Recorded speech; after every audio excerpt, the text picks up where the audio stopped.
বন্ধুরা দেখুন, ছোট্ট একটা জুহি গাছ, আর এতে কি সুন্দর একটা ফুল এসেছে। এটা ডাল থেকে চারা তৈরি করেছিলাম, কিন্তু এর ডালটা শুকিয়ে গেছিল। আর সাইড থেকে মানে নিচের দিকে সাইড থেকে একটা ছোট্ট ডাল বেরিয়েছে। ওপরের পুরো ডালটা আমি কেটে দিয়েছি। আর এখানে যখন গ্রোথ স্টার্ট হয়ে গেছে, ফুল এসেছে আজকে, তো ভাবলাম এই ছোট্ট একটা গাছকে প্রতিস্থাপন করে আপনাদেরকে দেখিয়ে দিই।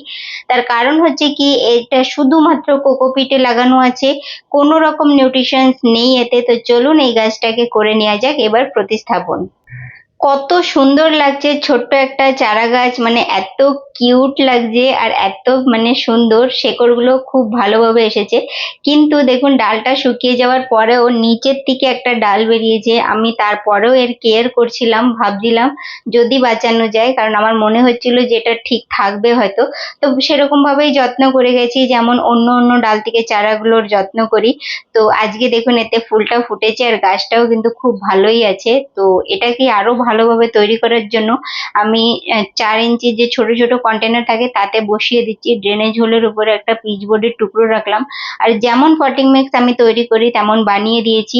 এবার এর গ্রোথটা কেমন হবে সেটাও দেখাবো আপনাদেরকে কিছুদিন পরে, যখন এর গ্রোথটা হবে। তো এইভাবেই আমি ছোট ছোট টিপস গুলো আপনাদেরকে দেখাই, যাতে আপনারাও আপনাদের বাগানকে খুব সুন্দরভাবে সাজিয়ে তুলবেন। ডাল থেকে চারা তৈরি করাও দেখাই। চ্যানেলে অনেক রকমের ভিডিও আছে ডাল থেকে চারা তৈরি করার। যদি আপনারা ডাল থেকে চারা তৈরি করতে ভালোবাসেন তাহলে অবশ্যই চ্যানেলটাকে সাবস্ক্রাইব করে নিন। আমি এরকমই গার্ডেনিং নিয়ে ভিডিও আনি আপনাদের জন্য। এবার গাছে খুব ভালো করে জল দিয়ে দেবো, 2 থেকে 3 দিন শ্যামি শেডে রাখবো। অবশ্য আমাদের এখানে আজকে সারা দিনই রোদ আসেনি, 2 দিন ধরেই মোটামুটি ভালো ওয়েদার আছে, খুব মেঘলা আকাশ, খুব ভালোভাবেই আছে। আর এই জুহি ফুল গাছ বা বেলি ফুল গাছ একদিনই ফুল থাকে, তো এই ফুলটাকে আমি ছিঁড়ে নিচ্ছি যাতে মাল্টিপল ব্রাঞ্চ আসে। এরকম ভিডিও দেখতে হলে চ্যানেল সাবস্ক্রাইব করে নিন। ধন্যবাদ ভিডিও দেখার জন্য, আবারও দেখা হবে।